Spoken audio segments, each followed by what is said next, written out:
ये है कलाम सवात, कुदरत की खूबसूरती से भरपूर एक ऐसी वादी जहाँ सिर्फ पहाड़ और झीलें ही खूबसूरत नहीं, बल्कि यहाँ के लोग उनकी सखाफत और मेहमान नवाजी भी दिल जीत लेती है। बर्फ़ से ढके घर, लकड़ी से बनी रिवायती झोंपड़ियाँ और धुएं में लिपटी सर्द शामें, ये सब कलाम की सादा मगर दिलकश ज़िंदगी की पहचान है। यहाँ की सखाफत में मोहब्बत, इज़्ज़त और खुलूस साफ नज़र आता है। हर चेहरे पर मुस्कुराहट और हर दिल में मेहमान के लिए एहतराम मौजूद होता है। कलाम के लोग अपनी रिवायात से बेहद मोहब्बत करते हैं। पश्तून सखाफत की खूबसूरती यहाँ के लिबास, ज़बान, मौसीकी और रहन सहन में नुमायाँ दिखाई देती है। सर्द मौसम में गर्म चाय की खुशबू, रिवायती खाने और रब्बाब की मधुर आवाज़ हर आने वाले को अपनी तरफ खींच लेती है। मेहमान नवाजी हर आने वाले को अपनी तरफ खींच लेती है। मेहमान नवाजी ये सिर्फ एक रिवायत नहीं, बल्कि कलाम के लोगों की पहचान है। अगर कोई मुसाफिर यहाँ आ जाए तो उसे अजनबी महसूस नहीं होने दिया जाता। यहाँ के लोग अपने मेहमान को अपने खानदान का हिस्सा समझते हैं। महो ढंड की खामोश झील और उर्द गिर्द की बर्फपोश वादियाँ कुदरत की खूबसूरती तो दिखाती हैं, मगर यहाँ के लोगों का इखलाक उस हसन को और भी ख़ास बना देता है। यहाँ आने वाला सिर्फ खूबसूरत मनाज़र नहीं देखता, बल्कि मोहब्बत, खुलूस और अपनायात भी महसूस करता है। सर्द रातों में लकड़ी की आग के गिर्द बैठना, गरम कहो पीना और बुज़ुर्गों से पुरानी दास्तानें सुनना, ये सब कलाम की सखाफ़त का खूबसूरत हिस्सा है। ये वादी सिर्फ कुदरती हसन की वजह से मशहूर नहीं, बल्कि यहाँ के साफ दिल लोग भी उस जन्नत को यादगार बना देते हैं।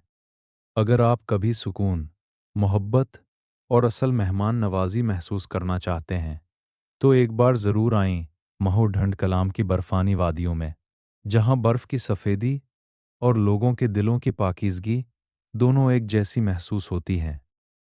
सलाम वालेकुम महो ढंड कलाम। ये है सवात की जन्नत, जहाँ हर तरफ खामोशी भी एक खूबसूरत दास्तान सुनाती है।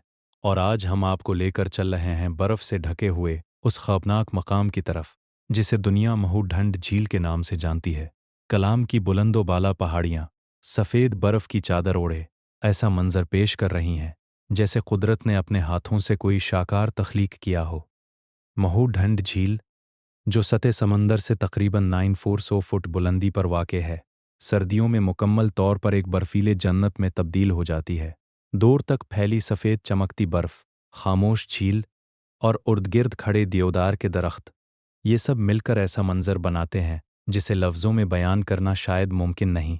जब बर्फ़ के नरम नरम गाले आसमान से ज़मीन पर गिरते हैं तो ऐसा महसूस होता है जैसे आसमान खुद ज़मीन से मोहब्बत का इजहार कर रहा हो। यहाँ की हवा में एक अजीब सुकून है, एक ऐसी ठंडक जो सिर्फ जिस्म को नहीं, दिल को भी छू लेती है। ड्रोन की आंख से देखा जाए तो महू ढंड किसी फिल्मी दुनिया का हिस्सा लगता है, जहाँ हर मंजर, हर जाविया कुदरत की खूबसूरती का नया राज खोलता है। बर्फ से ढके जंगलात, बादलों में छपती पहाड़ियाँ और खामोश वादियाँ, ये सब मिलकर सवात की असल खूबसूरती को जिंदा करते हैं। महू ढंड सिर्फ एक झील नहीं, बल्कि कुदरत का वो तोहफा है जो हर आने वाले को हैरान कर देता है। सर्दियों के मौसम में ये झील मुकम्मल तौर पर जिम जाती है और हर तरफ सिर्फ बर्फ ही बर्फ दिखाई देती है। सूरज की पहली किरण जब बर्फ पर पड़ती है तो पूरी वादी हैरे की तरह चमकने लगती है। अगर आप सुकून तलाश कर रहे हैं, अगर आप कुदरत की असल खूबसूरती महसूस करना चाहते हैं, तो महू ढंड कलाम आपका इंतज़ार कर रहा है। यहाँ आकर इंसान सिर्फ तस्वीरें नहीं बनाता, बल्कि यादें बनाता है, ऐसी यादें जो ज़िंदगी भर दिल में ज़िंदा रहती हैं। ये था महू ढंड कलाम का बर्फानी हसन, पाकिस्तान की वो जन्नत जिसे एक बार देखने वाला कभी भला नहीं पाता। अगर आपको ये मंजर पसंद आया तो उस खूबसूरती को दूसरों तक ज़रूर पहुँचाएं, क्योंकि पाकिस्तान वाकई कुदरत का एक अनमोल तोहफ़ा है।